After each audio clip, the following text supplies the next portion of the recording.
Bismillahirrahmanirrahim. Assalamualaikum warahmatullahi wabarakatuh.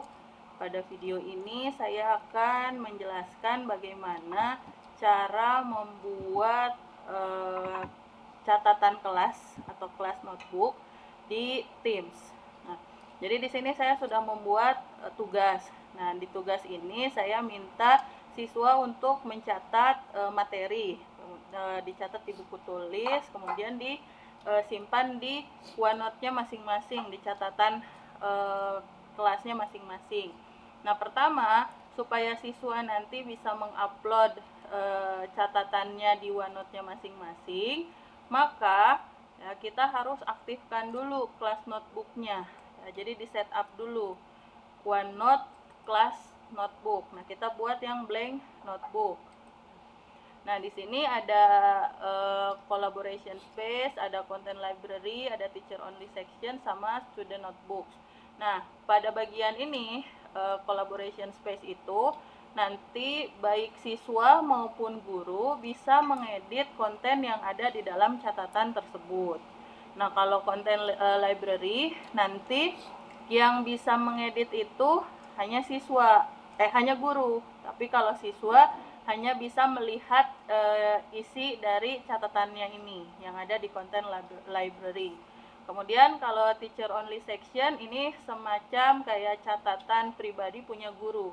Jadi kalau di konten library itu guru bisa edit, siswa bisa lihat tapi nggak bisa edit. Nah, kalau di teacher only section guru bisa lihat, guru bisa edit, tetapi siswa melihat dan mengeditnya pun nggak bisa.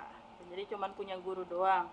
Kemudian di kelas notebook ini juga ada student notebook. Ini adalah catatan milik masing-masing siswa. Jadi kalau misalnya nanti kita udah aktifkan kelas notebooknya, nanti setiap siswa juga punya buku catatan masing-masing, istilahnya mah di sini.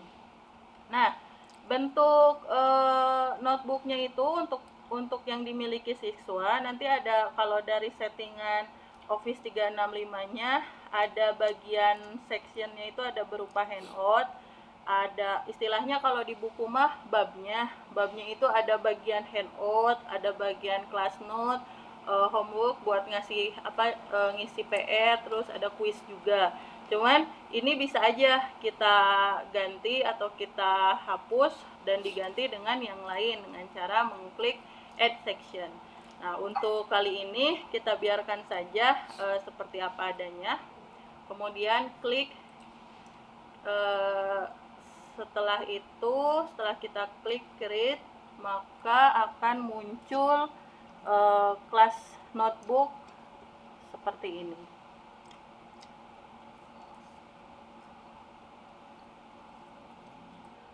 Nah, di tampilan awal notebooknya ini nanti sebenarnya di sini sudah ada istilahnya penjelasannya masing-masing ya tentang OneNote ini atau kelas notebook ini. Nah, nanti tadi bagian-bagian yang tadi saya kasih tahu ya, yang tadi saya bilang di awal, ada collaboration space, ada content library, teacher only, dan ini nih yang ada namanya, ini adalah catatan untuk masing-masing siswa ya. Nah, di sini tadi ya yang collaboration itu kita di sini tuh catatannya itu bisa dilihat sama guru dan siswa dan bisa diedit guru dan siswa.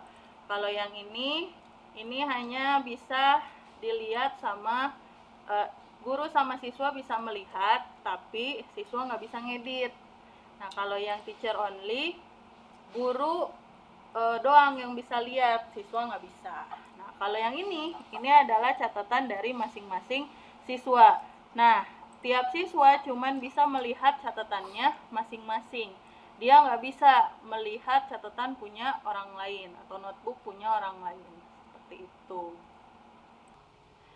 Nah, selanjutnya di kelas notebook ini ya, di bagian OneNote ini kita kan ada nih catatan dari masing-masing siswa. Contoh di sini siswanya itu Pak Abdul sama Pak Ikma. Nah, coba kita lihat, cek apakah siswa itu sudah mengisi catatannya di sini ya. Nah, kita lihat ini ada yang bertanda biru. Oh, ternyata yang bertanda biru ini, nih sudah ada nih catatan PPM dan BPJ. Nah, catatan yang tadi dibuat oleh siswa ternyata bisa masuk ya ke sini. Dan catatan ini bisa kita, kalau kita mau ngoreksi ya, mau kita kasih nilai, bisa langsung kita kasih nilai di sini ya. Caranya misalnya kita pilih, kalau pakai drawing tablet, kita pilih aja di bagian draw ya, lalu kita gunakan ya pen tabletnya. Nah, di sini misalnya kita mau ngasih nilai nih, oh ini catatannya bagus, misalnya saya kasih nilai 100 kayak gitu. Atau diketik langsung juga boleh ya. Diketik langsung berarti kita ke home, sorry, kalau ketik langsung,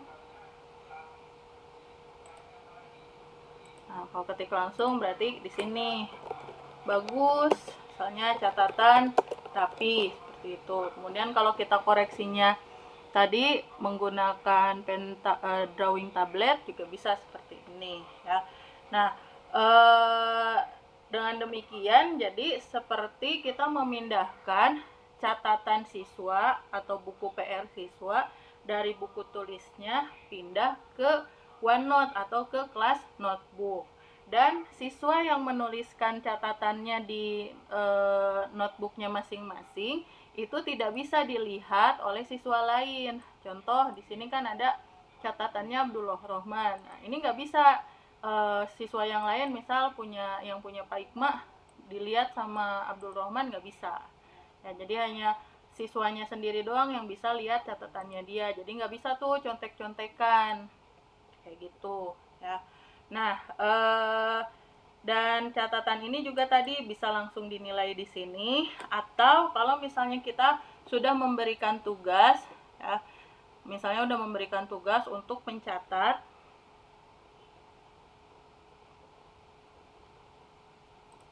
Nah, contoh yang ini di tugas, sorry, kita lihat lagi ya. Di tugas mencatat video PPM atau BPJ, ternyata ada satu yang sudah mengumpulkan dari 2 orang. Nah, yang udah mengumpulkan itu ternyata Abdul Rohman nih udah ngumpulin. Coba kita lihat hasil pekerjaannya. Nah, ternyata hasil pekerjaannya ini, Abdul Rohman ini sudah mengumpulkan link catatannya. Lalu kita buka. Nah, ketika dibuka link catatannya, notebooknya itu, sebentar masih loading. Nah ini yang tadi sudah kita koreksi ya, maaf masih loading. Nah ini yang udah kita koreksi, udah dikasih nilai 100. Nah yang udah dikasih nilai 100 ini bisa kita kasih langsung poin nilai di sini, kasih 100. Kemudian kasih di ini deh, dikirim nilainya ya. Jadi hasil pekerjaan Abdul Rohman yang mencatat itu sudah dinilai dengan nilai 100 ya. Kita lihat nih, kalau yang belum dinilai di sini ya belum ada nilainya, kalau yang sudah dinilai di sini ya. Nih Abdul Rohman udah dikoreksi jawabannya, hasilnya itu, nilainya itu adalah 100. Nah, dari mana ngoreksinya? Tadi kita langsung mengoreksi dari OneNote-nya ya, seperti itu. Jadi begitu ya cara kita menggunakan OneNote atau catatan kelas ya, kelas notebook atau catatan kelas ya. Dimana catatan kelas itu ada 4 macam ya. Ada yang bisa dipakai bareng-bareng, ada yang cuman bisa dilihat doang sama siswa, kemudian ada yang cuman bisa dilihat sama guru aja, dan ada juga nih yang punya masing-masing siswa. Nah, yang punya masing-masing siswa itu seperti kita memindahkan catatannya siswa dari buku tulis ke buku digital seperti ini ya. Baik, demikian penjelasan saya mengenai kelas notebook. Mudah-mudahan bisa dipahami. Terima kasih. Assalamualaikum warahmatullahi wabarakatuh.